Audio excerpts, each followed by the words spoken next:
Okay, തുടങ്ങാം. മലയാളത്തിലെ one of the senior most actors ആണ് ഇന്ന് എൻ്റെ കൂടെ ഓൺ ക്ലബ് FM.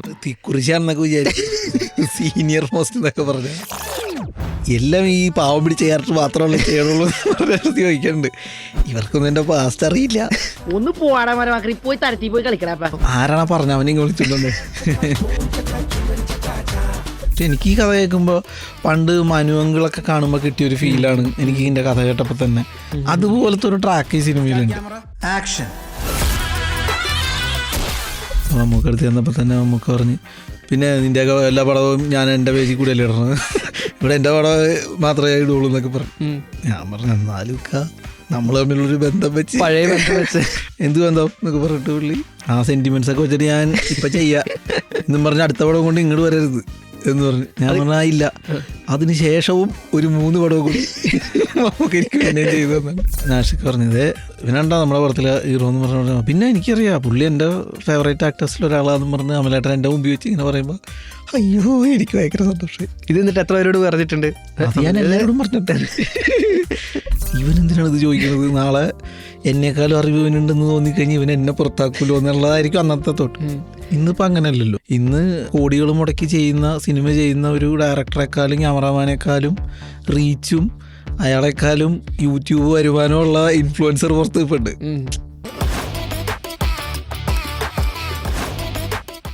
മലയാളത്തിലെ one of the senior most actors ആണ് ഇന്ന് എൻ്റെ കൂടെ on Club FM. Actor and writer Vishnu Unnikrishnan, welcome to Club FM. കുറിച്ചാണെന്നൊക്കെ വിചാരിച്ചു സീനിയർ മോസ്റ്റ് എന്നൊക്കെ പറഞ്ഞു. അത് 44 പടത്തിൽ അഭിനയിച്ചിട്ടില്ലേ? 44ാമത്തെ പടമല്ലേ ഇത്? ഇത് കൗണ്ട് ചെയ്താ? യെസ്, ചെറുതായിട്ട്. എൻ്റെ എനിക്കറിയില്ലായിരുന്നു. ഇത് 44th പടമാണെന്നാണ് എൻ്റെ കറക്റ്റ് കണക്കാണെങ്കിൽ. Revolver Ringo is 44th cinema Vishnu ഉണ്ണികൃഷ്ണൻ്റെ. അത് ചൈൽഡ് ആർട്ടിസ്റ്റ് തൊട്ട് തുടങ്ങി ഇത്രയും പടങ്ങൾ കഴിഞ്ഞ് ഇപ്പോൾ റിവോൾവർ റിംഗോയിലേക്ക് എത്തി നിൽക്കുമ്പോൾ ഒബ്വിയസ്ലി നമുക്ക് പറയാമല്ലോ സീനിയർ മോസ്റ്റ് ആക്ടർ എന്ന് പറയാമല്ലോ. ഓക്കെ, സന്തോഷം. ഓക്കെ, അപ്പോൾ ഫസ്റ്റ് റിവോൾവർ റിംഗോ എന്നാണ് പേര്. ഓക്കെ, പക്ഷേ ട്രെയിലറിലൊക്കെ നമ്മൾ നോക്കിയിട്ട് റിവോൾവർ കാണുന്നില്ല. അതെന്താണ് അതിൻ്റെ കുട്ടൻസ്? അല്ല, ഇതൊരു സൂപ്പർ ഹീറോ പരിപാടി ഇതിൽ വരുന്നുണ്ട് കുട്ടികളെ വെച്ചിട്ട്. ഓക്കെ, അപ്പോൾ അതിലുള്ള ഒരു ടൂളാണ് ഈ റിവോൾവർ. റിംഗോ എന്ന് പറഞ്ഞ ക്യാരക്ടറിൻ്റെ ടൂളാണ്. അതാണ് റിവോൾവർ റിംഗോ. ഓക്കെ, അല്ല മറ്റേ ഇതിനകത്ത് കാണിച്ചത് പക്ഷെ വേറൊരു ഗണ്ണാണ്, അതാണ് ഞാൻ ചോദിച്ചത് ട്രെയിലറിൽ. അല്ല, അത് കണക്കി കൂട്ടണ്ട. കണ്ട പോസ്റ്റേഴ്സ് ഭയങ്കര രസമാണ്. ഒരു റെട്രോ സ്റ്റൈലുണ്ട്, ഒരു 90s കണക്ഷൻ പോലൊരു തോട്ട് ഉണ്ട്. ഓക്കെ, അപ്പോൾ അതിൽ പിന്നിൽ എന്തെങ്കിലും ഹിഡൻ സാധനങ്ങൾ വല്ലതും ഉണ്ടാ? പക്ഷെ എവിഡൻ്റ്ലി 90s അല്ല. അല്ല, ഇതിപ്പോൾ നടക്കുന്ന സിനിമ തന്നെയാണ്, കഥ തന്നെയാണ്. അപ്പം ഇതിൽ എൻ്റെ ക്യാരക്ടർ മറ്റേ 2000ൻ്റെ തുടക്കങ്ങളിലൊക്കെ ഈ മലബാർ സൈഡിൽ ഹോം സിനിമാസ് ആൽബങ്ങളൊക്കെ ഭയങ്കര ഹിറ്റായിട്ടൊന്നൊരു സമയമുണ്ട്. ഓക്കെ, ആ സമയത്ത് ആൽബം ഒക്കെ ചെയ്തിട്ടുള്ള ഒരു ക്യാരക്ടറാണ്. അപ്പം ഇപ്പോൾ കറണ്ട് ടൈമിൽ വെക്കേഷന് തറവാട്ടിലേക്ക് വരുന്ന ശ്രീപതിൻ്റെ ക്യാരക്ടറുണ്ട്. അപ്പോൾ അവനും കൂട്ടുകാരൊക്കെ കൂടിയിട്ട് ഒരു പരിപാടി പ്ലാൻ ചെയ്യണത്. ഓക്കെ, അപ്പോൾ അവർക്ക് ഈ മിന്നൽ മുരളിയൊക്കെ കണ്ട് ഭയങ്കര ഇഷ്ടമായിട്ട് അവരുടെ ഒരു കൂട്ടുകാരന് വേണ്ടിയിട്ട് ഈ മിന്നൽ മുരളിയുടെ ഒരു അഡാപ്റ്റേഷൻ ചെയ്യാൻ വേണ്ടിയിട്ട് പണ്ട് ആൽബമൊക്കെ ചെയ്ത് നടന്നു വെച്ചാൽ മാമനെ കൂട്ടുപിടിക്കണതാണ് ഇതിൻ്റെ ഒരു പ്ലോട്ട്. ഓക്കെ, അപ്പോൾ ഈ മാമൻ ഇവരെ പറ്റിച്ചെന്തെങ്കിലും പൈസ ഉണ്ടാക്കാമെന്ന് വിചാരിക്കുകയും ആക്ച്വലി ഇവന്മാർ മാമനാണ് പറ്റിക്കണത് പിന്നീട് മനസ്സിലാവുള്ളൂ. അപ്പോൾ മാമൻ ആക്ച്വലി ഇവരെ പറ്റിക്കാനായിട്ടാണ് ഇറങ്ങിത്തിരിക്കുന്നത്. മാമന് പിള്ളേരെ എന്തെങ്കിലും ചില്ലറ കിട്ടിയാലും മാമൻ സാമ്പത്തികമായിട്ട് ഇത്തിരി പ്രശ്നത്തിലൊക്കെയാണ്.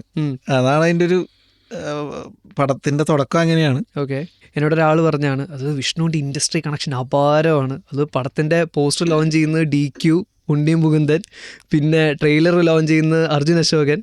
പണ്ട് മമ്മൂക്കൊരു പ്രോജക്റ്റ് ലോഞ്ച് ചെയ്തിട്ടില്ലായിരുന്നു, ട്രെയിലർ ലോഞ്ച് ചെയ്തിട്ടില്ലായിരുന്നു. ഒരെണ്ണമൊന്നുമല്ല, 2-3 തവണ നമുക്ക് ഇതുണ്ട്, ലാലേട്ടൻ ചെയ്തുണ്ട്. അപ്പോൾ അവരോടൊക്കെ വിഷ്ണു ഉണ്ണികൃഷ്ണൻ എന്ത് പറഞ്ഞാണ് കൺവിൻസ് ചെയ്യാറ് സാധാരണ? ഫസ്റ്റ് ഞാൻ മമ്മൂക്കടുത്ത് വികടകുമാരൻ എന്ന് പറഞ്ഞ പടത്തിൻ്റെ ട്രെയിലർ, അപ്പോൾ മമ്മൂക്ക പ്രൊഡ്യൂസ് ചെയ്യുന്ന പടത്തിൽ അഭിനയിക്കുമ്പോൾ എനിക്കൊരു ആക്സിഡന്റ് പറ്റി എൻ്റെ കൈ ഫ്രാക്ചർ ഉണ്ടായി. എന്ന് പറഞ്ഞ സ്ട്രീറ്റ് ലൈറ്റ്സിൽ. Okay okay. അപ്പോൾ എന്നിട്ട് ആ പടം ചെയ്യാനും പറ്റിയില്ല എനിക്ക്. അപ്പം അതിനൊക്കെ ശേഷം വികടകുമാരൻ എന്ന് പറഞ്ഞ പടം ചെയ്തപ്പോൾ അതിൻ്റെ ട്രെയിലർ മമ്മൂക്കനോടൊന്ന് സംസാരിച്ചാലോ എന്ന് വെച്ച് ബോബൻ സാമുവൽ ഡയറക്ടറിൻ്റെ അടുത്ത് പറഞ്ഞു. അപ്പോൾ നമുക്ക് ചോദിച്ചു നോക്കായിട്ടാന്ന് പറഞ്ഞ് ഞങ്ങൾ പോയി കാണാൻ മമ്മൂക്ക അടുത്ത് ചെന്നപ്പോൾ തന്നെ മമ്മൂക്ക പറഞ്ഞ്, പിന്നെ നിൻ്റെയൊക്കെ എല്ലാ പടവും ഞാൻ എൻ്റെ പേജിൽ കൂടെ അല്ലേ ഇടണത്, അപ്പോൾ ഇവിടെ എൻ്റെ പടം മാത്രമേ ഇടുള്ളൂ എന്നൊക്കെ പറഞ്ഞു. ഞാൻ പറഞ്ഞു എന്നാലും നമ്മൾ തമ്മിലുള്ളൊരു ബന്ധം വെച്ച് പഴയ ബന്ധം വെച്ച് എന്ത് ബന്ധം എന്നൊക്കെ പറഞ്ഞിട്ട് പുള്ളി അങ്ങനെ പറയുള്ളൂ നമുക്ക്. എന്നിട്ട് നിൻ്റെ കൈ ഭയങ്കരമായിട്ട് ഞാൻ പറഞ്ഞ കൈ കുഴപ്പമില്ല, ശരിയായിട്ടുണ്ട്, ആ സെൻറ്റിമെൻറ്റ്സ് ഒക്കെ വെച്ചിട്ട് ഞാൻ ഇപ്പം ചെയ്യാം എന്നും പറഞ്ഞ് അടുത്ത പടം കൊണ്ട് ഇങ്ങോട്ട് വരരുത് എന്ന് പറഞ്ഞു. ഞാൻ പറഞ്ഞാൽ ഇല്ല, അതിന് ശേഷവും ഒരു 3 പടവും കൂടി നമുക്ക് എനിക്ക് പിന്നെ ചെയ്തു തന്നുണ്ട്. മറ്റേ മമ്മൂക്കയുടെ സ്ഥിരം ഒരു ഏത് സിനിമയ്ക്കകത്ത് ഡയലോഗ് ഇത് വലിയ ശല്യമായല്ലോ മറ്റേ ചട്ടമ്പിനാടെന്നകത്ത് പറഞ്ഞത് പുള്ളി പറഞ്ഞ ഇടയ്ക്ക് എന്നിട്ട് അങ്ങനെയൊന്നും പറയില്ല. ഇതിനകത്തൊരു ഡയലോഗ് ഉണ്ട്, അതായത് ഗോപ്രോ, ഹെലിക്യാം, ജിമ്മി ജിപ്പ്, കയ്യിലാണെങ്കിൽ 10 പൈസ ഇല്ല. ഇത് ഇനിഷ്യൽ ഈ പറഞ്ഞ പോലെ ഫിലിം ആസ്പിറൻസിൽ ഭയങ്കര കണക്ട് ചെയ്യാൻ പറ്റുന്ന ഡയലോഗാണ്. കാരണം ഒരു ഷോർട്ട് ഫിലിം എടുക്കാൻ നോക്കും അല്ലെങ്കിൽ ഒരു മ്യൂസിക് വീഡിയോ എങ്കിലും എടുക്കാൻ നോക്കുമ്പോൾ കൈ പൈസ കാണത്തില്ല. അപ്പോൾ റിയൽ ലൈഫിൽ ആരുടെ അടുത്തെങ്കിലും വിഷ്ണു ഉണ്ണികൃഷ്ണൻ ഈ ഡയലോഗ് അടിച്ചിട്ടുണ്ടോ? പൈസ ഇല്ലാണ്ട് എന്തിനാണ് ഈ പരിപാടിക്ക് ഇല്ലില്ല.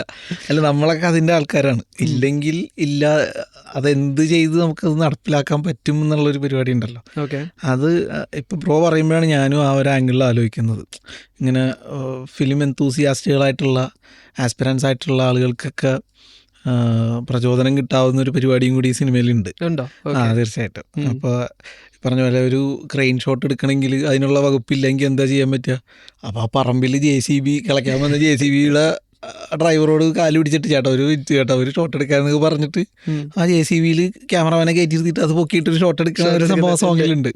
പണ്ട് കാലത്ത് വിഷ്ണു ചെയ്തിട്ടുള്ള എല്ലാ സാധനങ്ങളും ടെറർ സാധനങ്ങളാണ്. ഇപ്പോൾ എൻ്റെ വീട് അപ്പുവിൻ്റെ ആയിക്കോട്ടെ, അല്ലെങ്കിൽ നമ്മുടെ പളുങ്കിനകത്ത്, ഇപ്പോൾ ബാച്ചിലർ പാർട്ടി, എല്ലാത്തിലും ചൈൽഡ് റോഡാണെങ്കിലും ടെറർ ചൈൽഡാണ്. അപ്പോൾ ഇതെപ്പോഴെങ്കിലും ആ സമയത്ത് ആരെങ്കിലും പറഞ്ഞിട്ടുണ്ടോ ഇത് ചെയ്യുന്ന നീ എല്ലാം ചെയ്യുന്ന വില്ലൻ റോളാണല്ലോ എന്നുള്ളത്?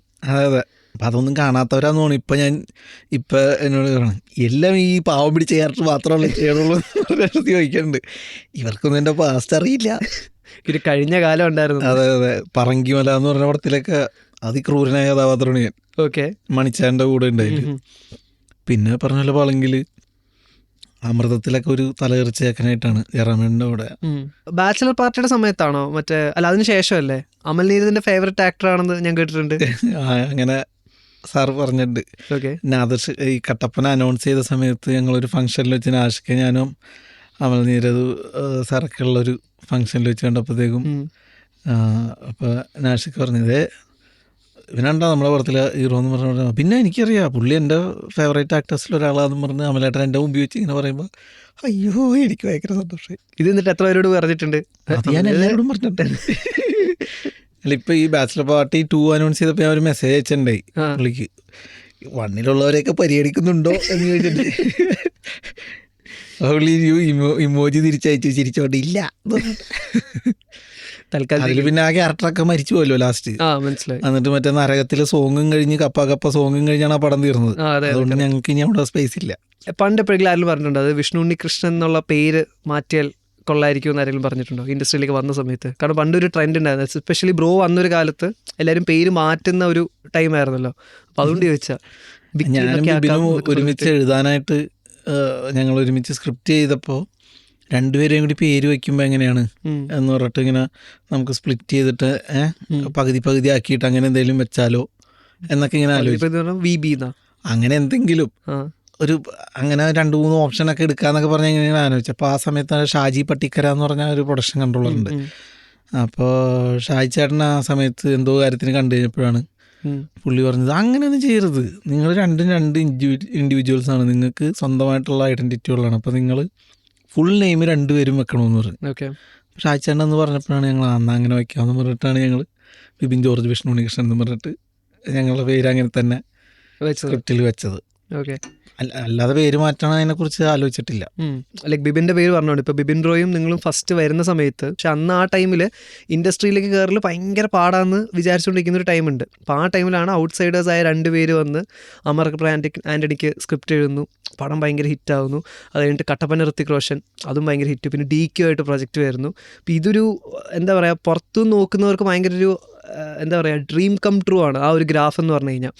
ഒരു പോയിന്റ് ലൈക്ക് എന്താ വെച്ചാൽ ഇപ്പോൾ ഒരു കോവിഡ് സമയമൊക്കെ കഴിഞ്ഞിട്ട് പിന്നീട് എല്ലാവരുടെ ലൈഫിലുള്ള പോലെ ഒരു ഗ്രാഫ് ഡൗൺ ആൻഡ് അപ്പ് ആ ഒരു ടൈമിലേക്ക് പോകും. അപ്പം നിങ്ങൾ എപ്പോഴെങ്കിലും അങ്ങോട്ടും ഇങ്ങോട്ട് അനലൈസ് ചെയ്തിട്ടുണ്ടോ നമ്മുടെ വർക്കായ സിനിമകൾ എന്തുകൊണ്ട് വർക്കായി, വർക്ക് ആവാത്തത് എന്തുകൊണ്ട് വർക്കായെന്ന് എപ്പോഴെങ്കിലും ഇരുന്ന് ഡിസ്കസ് ചെയ്തിട്ടുണ്ടോ? പിന്നെ ഇരുന്നും കിടന്നും നടന്നും ഒക്കെ ഡിസ്കസ് ചെയ്തിട്ടുണ്ട്. സ്വാഭാവികമായിട്ട് നമ്മളത് ചെയ്യുമല്ലോ. അപ്പോൾ നമുക്ക് നമ്മുടേതായിട്ടുള്ളൊരു കാഴ്ചയുണ്ട്, ഇതായിരിക്കും പ്രശ്നം ഇത് വർക്കാവാത്തതിന്, അല്ലെങ്കിൽ ഇതുകൊണ്ടായിരിക്കും അതങ്ങനെ സംഭവിച്ചതെന്നൊക്കെ പറഞ്ഞ് നമുക്ക് ഓരോ തോന്നലുകൾ ഉണ്ടാവുമല്ലോ. പല ആളുകളും പല അഭിപ്രായങ്ങളും പറയാറുമുണ്ട്. അപ്പോൾ നമ്മൾ ആലോചിക്കുമ്പോൾ ഈ പറഞ്ഞ മറ്റുള്ളവരുടെ അഭിപ്രായങ്ങൾ കേട്ടതുപോലെയാണ് നമ്മൾ തീരുമാനങ്ങൾ എടുത്തിരുന്നെങ്കിൽ ഈ പറഞ്ഞ അമർ അക്ബറും കട്ടപ്പനും ഒന്നും നടക്കില്ല. നമ്മളുടെ ഒരു കൺവിക്ഷനിൽ നമ്മൾ ഉറച്ചു നിന്നുകൊണ്ട് മാത്രമാണ് അന്ന് അത് സംഭവിച്ചത്. മനസ്സിലായി. അപ്പോൾ ഇപ്പോഴും നമ്മൾക്ക് കൺവിക്ഷൻ തോന്നുന്ന കാര്യങ്ങൾ മാത്രമേ ഇപ്പോഴും നമ്മൾ ചെയ്യുന്നുള്ളൂ. ഇപ്പോഴും അഡ്വൈസസ് ഒന്നും എടുക്കാറില്ല? അങ്ങനെയല്ല, അല്ല നമ്മൾ കൺവിൻസ്ഡ് ആവുന്ന കാര്യം മാത്രമേ നമ്മൾ എടുക്കുകയുള്ളൂ. എല്ലാം വെറുതെ ആരെങ്കിലും പറയുന്ന വിമർശനങ്ങൾ കേട്ടിട്ട് നമ്മൾ അങ്ങനെ ഇരുന്ന് ഒന്നും ചെയ്യാറില്ല. അങ്ങനെ വിഷമിക്കേണ്ട കാര്യവും ഇല്ല എന്നാണ് നമ്മൾ മനസ്സിലാക്കണത്. നമുക്ക് ചില കാര്യങ്ങൾ പറയുമ്പോൾ അത് ശരിയാണെന്ന് നമുക്ക് കൂടി ബോധ്യം വരുമല്ലോ, അത് നമ്മൾ എടുക്കും എന്തായാലും. ഓക്കെ. ഇപ്പോൾ കുറേ പേര്, ഇപ്പോൾ കൃഷാന്ത് ഒരു ഇൻ്റർവ്യൂവിൽ പറഞ്ഞിട്ടുണ്ടായിരുന്നു, യൂസർ ടെസ്റ്റിംഗ് എന്ന് പറഞ്ഞ സാധനം. അത് നമ്മൾ ചെയ്തൊരു പടം ഇപ്പോൾ ഒരു പ്രിവ്യൂ ആയി കഴിഞ്ഞാൽ, അല്ലെങ്കിൽ ഒരു അത്യാവശ്യം ഒരു കട്ടായി കഴിഞ്ഞാൽ നമുക്ക് പരിചയമുള്ള കുറേ പേര് ഇരുത്തി കാണിച്ച് അങ്ങനെ കാണിക്കാറുണ്ടെന്ന് പുള്ളി പറഞ്ഞിട്ടുണ്ട്.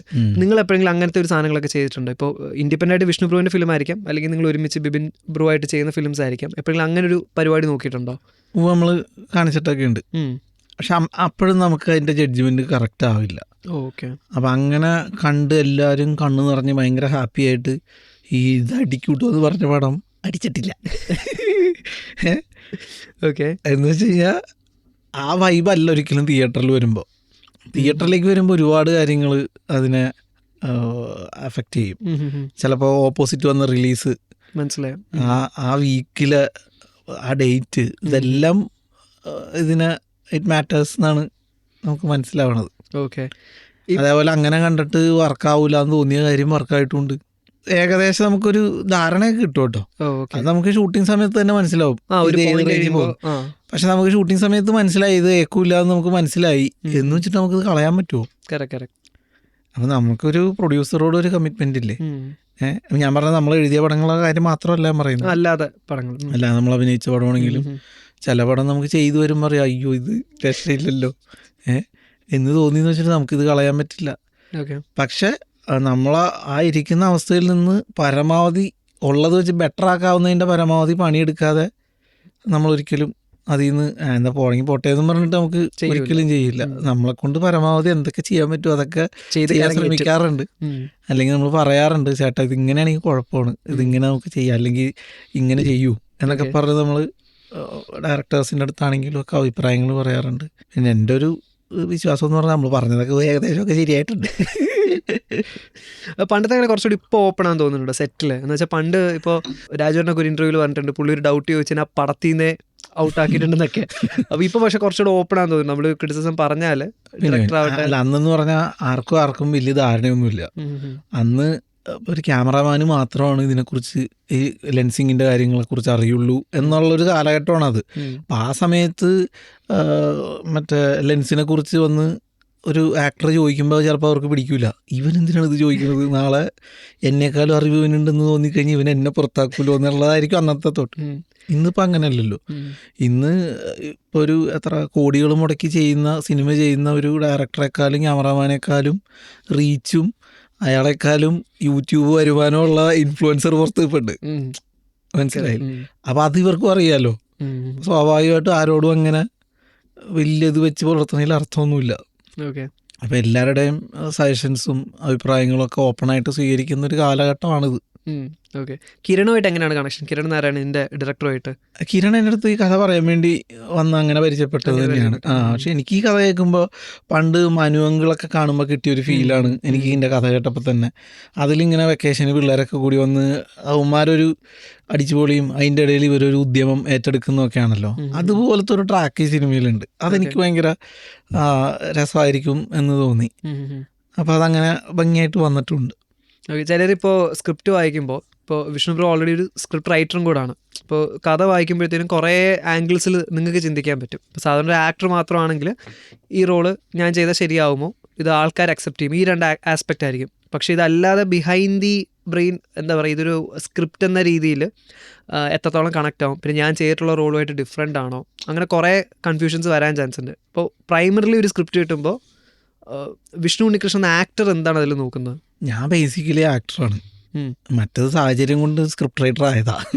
അപ്പോൾ എൻ്റെ അടുത്ത് ഒരാൾ കഥ പറയുകയോ അല്ലെങ്കിൽ സ്ക്രിപ്റ്റ് തരികയൊക്കെ ചെയ്യുമ്പോൾ ഞാൻ അതിലെ ആ ക്യാരക്ടറിൻ്റെ പരിപാടി മാത്രമായിരിക്കും എനിക്ക് ഫസ്റ്റ് എൻ്റെ ലൈനിൽ കൂടി ഓടുന്നത്. അപ്പോൾ അത് നമുക്ക് ഇൻട്രസ്റ്റിംഗ് ആയിട്ട് തോന്നിയാൽ, നമുക്ക് എന്തെങ്കിലും ചെയ്യാനുള്ളതായിട്ട് തോന്നിയാൽ ആണ് ബാക്കി അടുത്ത സ്റ്റെപ്പിലേക്ക് നമ്മൾ കിടക്കുക. പിന്നെയാണ് നമ്മൾ സ്ക്രിപ്റ്റിൻ്റെ ബാക്കി ഭംഗി ഒക്കെ നമ്മുടെ കണ്ണിൽ തെളിയുള്ളൂ. എന്നിട്ട് നമുക്ക് എന്തെങ്കിലും കുഴപ്പങ്ങൾ തോന്നണൊക്കെ നമ്മൾ പറയാറുണ്ട്. അപ്പം അതെല്ലാം എല്ലാവർക്കും സ്വീകാര്യമാവണമെന്നൊന്നുമില്ല. എല്ലാം നമ്മൾ പറഞ്ഞ് മാറ്റാനോ ഒരിക്കലും അങ്ങനെ നിൽക്കില്ല. കാരണം നമ്മളൊരു സിനിമ എഴുതുമ്പോൾ നമുക്കറിയാം നമ്മൾ എന്തോരം കാര്യങ്ങൾ ആലോചിച്ചിട്ടാണ് ഈ ഒരു വരി ഇങ്ങനെ വെച്ചിട്ടുള്ളതെന്ന് നമുക്ക് മാത്രമേ അറിയുള്ളൂ. അപ്പോൾ വെറുതെ പെട്ടെന്ന് ഒരാൾ കേട്ടിട്ട് അത് മാറ്റിയിട്ട് ഇങ്ങനെ ആയിക്കൂടെ എന്ന് ചോദിച്ചാൽ നമുക്ക് ഇയാളിത് എന്ത് പറഞ്ഞിട്ട് ഈ പറയണത്, ഇതിങ്ങനെ പറഞ്ഞാലല്ലേ മറ്റേത് ഇല്ല അത് പറഞ്ഞാൽ കാര്യമുള്ളൂ എന്നൊക്കെ നമുക്ക് മാത്രമേ അറിയുള്ളൂ. ഇത് ഔട്ടായിട്ട് സിനിമയായിട്ട് വരുമ്പോഴാണ് ഇത് ഈ പറയുന്ന ആൾക്കും മനസ്സിലാവുള്ളൂ എന്നുള്ള ബോധ്യം നമുക്കുണ്ട്. അതുകൊണ്ട് തന്നെ എന്തൊക്കെ ഉദ്ദേശിച്ചിട്ടാണ് ഇത് ചെയ്തിട്ടുണ്ടാവുക എന്ന് നമുക്കറിയില്ല. അപ്പോൾ ഇതിങ്ങനെ പറഞ്ഞാൽ ഭയങ്കര കുഴപ്പമാണ് അല്ലെങ്കിൽ കൊള്ളൂല്ല എന്ന് തോന്നണം മാത്രമേ ഞാനൊക്കെ എടുത്തു പറയുള്ളൂ ചേട്ടാ, അല്ലെങ്കിൽ ബ്രോ ഇതിന് ഇങ്ങനെ ഒരു പ്രശ്നമുണ്ട്, ഇത് പറഞ്ഞാൽ കൊള്ളൂല എന്നാണ് എനിക്ക് ഫീൽ ചെയ്യണത്. അപ്പോൾ അതിനൊരു അഭിപ്രായം പറയാം, അല്ലെങ്കിൽ നമ്മളെ കൺവിൻസ് ചെയ്ത് കഴിഞ്ഞാൽ അത് പ്രശ്നം തീർന്നു. At the end of the day cinema ആ ഡയറക്ടറാണ്. നമ്മളെ ആക്ടർ എന്നുള്ള നിലയ്ക്ക് അവർ ഹയർ ചെയ്തിരിക്കുന്നതാണ്. അവരുദ്ദേശിച്ച രീതിയിൽ പെർഫോം ചെയ്യാൻ വേണ്ടി വിളിച്ചേക്കാണ്. ഇപ്പോൾ ലാലേട്ടനൊക്കെ പറയുന്നത് ഡയറക്ടേഴ്സ് ആക്ടറാണ്. അതെ, ഞാനും അങ്ങനെ തന്നെയാണെന്നാണ് എനിക്ക് തോന്നുന്നത്. അല്ലാണ്ട് നമ്മുടെ തോന്നിയതൊന്നും നമ്മൾ ഒരിടത്തും കാണിക്കാറില്ല. ആസ് എൻ ആക്ടർ അല്ലാതെ ഇൻഡസ്ട്രിയിൽ ഫ്രണ്ട്സ് ഉണ്ടാവും, അപ്പോൾ അവർ വന്നിട്ട് എടാ നീ റൈറ്റർ അല്ലേ, നീ സ്ക്രിപ്റ്റ് ഒന്ന് വായിച്ചിട്ട് എങ്ങനെ ഉണ്ടെന്ന് പറയാന്ന് പറഞ്ഞിട്ട് അങ്ങനെ ചോദിക്കാറുണ്ടോ? അങ്ങനെ ചോദിക്കാറുണ്ട്. നമ്മളടുത്ത് വന്ന കഥകൾ തന്നെ സംഭവം ഇപ്പോൾ ഇതിലുണ്ട്. എന്നാലും വിഷ്ണു റൈറ്ററും കൂടിയാണല്ലോ, വിഷ്ണുവും കൂടി ഒന്ന് അത് ചെയ്യില്ല. പേയ്മെന്റിന്റെ മാത്രമല്ല, നമ്മളൊരു സ്ക്രിപ്റ്റായിട്ട് ഇരിക്കണമെങ്കിൽ അതിനു വേണ്ടി ജീവനും ജീവിതം ഒഴിഞ്ഞു വെച്ചിട്ട് കുറേ നാളെ ഇരുന്നിട്ടാണ് ഞങ്ങൾ സ്ക്രിപ്റ്റ് വർക്ക് ചെയ്തിട്ട് എടുക്കുക. അപ്പോൾ അതിപ്പോൾ പെട്ടെന്ന് ഒരു സുപ്രഭാതത്തിൽ വന്നിട്ട് നമുക്ക് അടുത്ത ആഴ്ച ഷൂട്ടാണ്, അപ്പോൾ അതിന് മുമ്പ് ഇതൊന്ന് വേണ്ട കുറച്ച് സാധനങ്ങൾ ആഡ് ചെയ്യുമെന്ന് പറഞ്ഞാൽ എനിക്ക് അറിഞ്ഞൂടാ അങ്ങനെ ആഡ് ചെയ്യാൻ. അങ്ങനെ ചെയ്യാൻ ശരിയാവുകയില്ല. ആ ടെക്നിക്ക് പഠിച്ചിട്ടില്ല. ഇല്ലില്ല, അതറിഞ്ഞൂടാ. നമ്മൾ ആ ചെയ്യുന്ന സമയത്ത് എന്തെങ്കിലും ഇംപ്രൂവൈസ് ചെയ്ത് പെട്ടെന്ന് എന്തെങ്കിലുമൊക്കെ കൗണ്ടറൊക്കെ പറയാന്നല്ലാതെ അങ്ങനെ ഇരുന്ന് തിരുത്തലുകൾ ചെയ്യാറില്ല. ഇപ്പോൾ വൈകുന്നേരങ്ങളായി കഴിഞ്ഞാൽ നമുക്ക് തന്നെ അറിയാം, നമ്മുടെ ഇൻസ്റ്റാ ഫീഡിലേക്ക് കുറേ ക്രിയേറ്റേഴ്സിൻ്റെ കുറേ കോമഡി സാധനങ്ങൾ വരും. ലിറ്ററലി നമ്മൾ കുറേ നേരം ചിരിക്കുന്ന ഷെയർ ചെയ്യുന്നൊക്കെ വരും. അപ്പോൾ പണ്ടെന്ന് പറഞ്ഞാൽ അത്രയും കോമഡീസ് ആൾക്കാരിലേക്ക് എത്തുന്നില്ല, ഇൻസ്റ്റൻ്റ് ആയിട്ട് എത്തുന്നില്ല. അപ്പോൾ ഇന്ന് എഴുതുന്ന സമയത്ത് ആസ് എ റൈറ്റർ ഒരു ടെൻഷനും കൺഫ്യൂഷനും ഉണ്ട്. ദൈവമേ ഇത് എഴുതി കഴിഞ്ഞാൽ ഇതിനി പടം ഇറങ്ങുന്നതിന് മുമ്പ് ആരും ഈ കോമഡി ഇറക്കല്ലേ എന്ന് പ്രാർത്ഥിച്ചിട്ടാണ് എഴുതാറ് സാധാരണ. അതെ അതെ, അത് ഈ പറഞ്ഞ പോലെ വേർബൽ കോമഡിക്കാണ് ആ ഒരു വെല്ലുവിളി ഉള്ളത്. കാരണം ആ സെയിം ഡയലോഗ് അല്ലെങ്കിൽ അങ്ങനത്തെ ഒരു പരിപാടി ഏതെങ്കിലും ഒരു റീലിൽ വന്ന് അത് വൈറലായാൽ പിന്നെ നമ്മൾ അതിൽ നിന്ന് എടുത്താന്ന് പറയും. അങ്ങനെ സംഭവിച്ചിട്ടുണ്ട് ഇതിനു മുമ്പ് എപ്പോഴെങ്കിലും? ഉണ്ട്, അത് ഞങ്ങൾ ഫസ്റ്റ് പടത്തിൽ തന്നെ സംഭവിച്ചിട്ടുണ്ട്. അമറക്രാന്തോണിയിലൊരു സംഭവം, നമ്മൾ ഇതേപോലെ ഒരു ഡയലോഗ് ഉണ്ടായിരുന്നു. അപ്പോൾ പടം ഇറങ്ങണ സമയത്തേക്ക് അത് അന്ന് വാട്സപ്പിലാണ്, അന്ന് ഇൻസ്റ്റയൊന്നും അങ്ങനെ വന്നിട്ടില്ല. വാട്സപ്പിലൂടെ ഇങ്ങനെ, അപ്പോൾ ഇത് വാട്സപ്പിലൊക്കെ വന്നാൾ ഈ കോമഡി എന്നും പറഞ്ഞിട്ട് 1-2 പേര് പറഞ്ഞു. ഏതായിരുന്നു? KPSC ലളിത ചേച്ചി പറയണ ഒരു ഇതാണ്, ഈ ഇളയ മോൻ ചാനൽ മാറ്റും ഇവരെ കാണും, എപ്പോൾ നോക്കിയാലും ഇംഗ്ലീഷ് പടമാണോ കാണുള്ളൂ എന്നും ചോദിച്ചിട്ട് ലളിത ചേച്ചി അങ്ങോട്ട് പോകുമ്പോൾ എന്നെ ഇതാണ് എപ്പോഴും മറക്കണം, ഞാൻ എന്നെ എന്താണ് വല്ല തവിട് കൊടുത്ത് മേടിച്ചാണോ എന്ന് പറയണ. ചേച്ചി അപ്പം പറയും അങ്ങനെ കാശ് കൊടുത്ത് മേടിച്ചാണെങ്കിൽ നല്ലത് നോക്കി മേടിക്കാമായിരുന്നല്ലോ എന്ന് പറയുന്ന ഒരു സാധനം പറഞ്ഞിട്ട് ഇങ്ങനെ പോകുമ്പോൾ ഇത്ര ഉള്ളൂ. അത് ഇത് നമ്മൾ ഷൂട്ട് ചെയ്തൊക്കെ വെച്ചിട്ടുണ്ട്. പക്ഷെ ഇത് പോസ്റ്റിലിരിക്കുന്ന സമയത്ത് ഇത് വാട്സപ്പിൽ അപ്പോൾ ഇങ്ങനെ ഇതിൻ്റെ സമാനമായ സാധനങ്ങൾ ഇങ്ങനെ വന്നു തുടങ്ങി. അപ്പോൾ നമുക്ക് അയ്യോ ഇതിനിപ്പോൾ നമ്മൾ വാട്സപ്പിൽ നിന്ന് എടുത്താന്ന് പറയൂലേ എന്നൊക്കെ ഒരു. അപ്പോൾ അതിൻ്റെ എൻഡിൽ ഒരു പീസും കൂടി നമ്മൾ ഡബിങ്ങിൽ ആഡ് ചെയ്ത് വാട്സപ്പ് കോമഡി ആയിട്ട് ഇറങ്ങിയേക്കാണ് എന്ന് പറയുന്ന ഒരു സാധനം. അങ്ങനെ ഒരു സാധനം കൂടി നമ്മൾ ഡബിൽ ആഡ് ചെയ്തു. അപ്പം ഞങ്ങൾക്കൊരു സമാധാനം, ആർക്കൊരു കേടില്ല. അങ്ങനെ എടുത്തങ്ങോട്ട് വെച്ചപ്പോൾ ഇനിയിപ്പോൾ അങ്ങനെ ആരെങ്കിലും തോന്നിയാലും കുഴപ്പമില്ല, നമ്മൾ തന്നെ ഇപ്പം നമ്മളെ പറയാനുള്ള കൗണ്ടർ അവിടെ അങ്ങ് പറഞ്ഞു വെച്ച് കഴിഞ്ഞാൽ പ്രശ്നമില്ലോ എന്ന് പറഞ്ഞാൽ അങ്ങനെ വെച്ചു. പുതിയതപ്പോൾ ചെയ്യുമ്പോഴുള്ള കാര്യം എന്ന് പറഞ്ഞു കഴിഞ്ഞാൽ വെർബൽ കോമഡികൾ വെക്കാനപ്പോൾ പേടിയാണ്. അതുകൊണ്ട് ഡയലോഗ്സ് കംപ്ലീറ്റ് ചെയ്ത് നമ്മളിപ്പോൾ എഴുതി വെച്ചിട്ട് ഷൂട്ട് നീണ്ടുപോയി കഴിഞ്ഞാൽ പിന്നെ പണിയാണ്. മനസ്സിലായി. ഷൂട്ട് തുടങ്ങുന്ന സമയത്ത് ഫുള്ളൊന്നും കൂടി റീറൈറ്റ് ചെയ്യേണ്ടി വരും. കാരണം അപ്പോഴത്തേക്ക് ഏതെങ്കിലും ഈ പ്രയോഗങ്ങളൊക്കെ ചിലപ്പോൾ ഔട്ടായിട്ടുണ്ടാവും. സിറ്റുവേഷൻസ് അങ്ങനെയല്ല. സിറ്റുവേഷൻ ഒരാൾ ഒരു പ്രത്യേക സാഹചര്യത്തിൽ പെടുന്ന് പെട്ടുപോകുന്നത് അയാൾക്കത് ഭയങ്കര ടെൻഷനുള്ളതാണെങ്കിലും ഓഡിയൻസിനെ സംബന്ധിച്ചുള്ള അത് കോമഡിയാണ്. മനസ്സിലായി. അയാൾ കിടന്ന് അനുഭവിക്കുന്ന ആ ഒരു ടെൻഷൻ, ആ സിറ്റുവേഷൻ ഉണ്ടെങ്കിൽ അതിൻ്റെ കൂട്ടത്തിൽ ഈ പറഞ്ഞ പോലെ വെർബലി വരുന്ന ഡയലോഗുകൾ നമ്മൾ നേരത്തെ കേട്ടതാണെങ്കിലും കുഴപ്പമില്ല, അതിൻ്റെ കൂടെ അങ്ങ് പൊക്കോളും.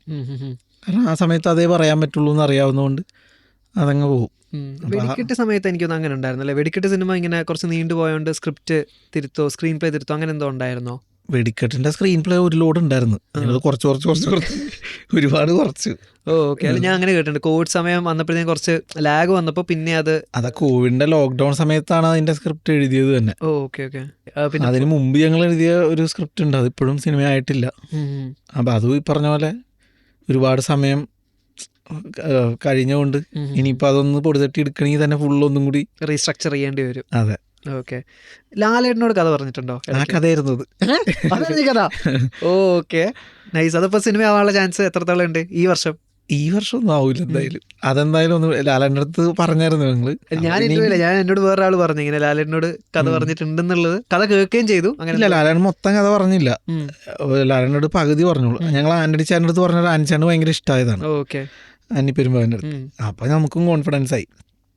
പിറ്റേ ദിവസം തന്നെ ലാലേട്ടനെ കാണാമെന്നൊക്കെ പറഞ്ഞു. ആന്റണി ചേട്ടൻ അത്രയ്ക്ക് ഇഷ്ടമായ കണ്ടപ്പോൾ നമുക്ക് ഭയങ്കര സന്തോഷം.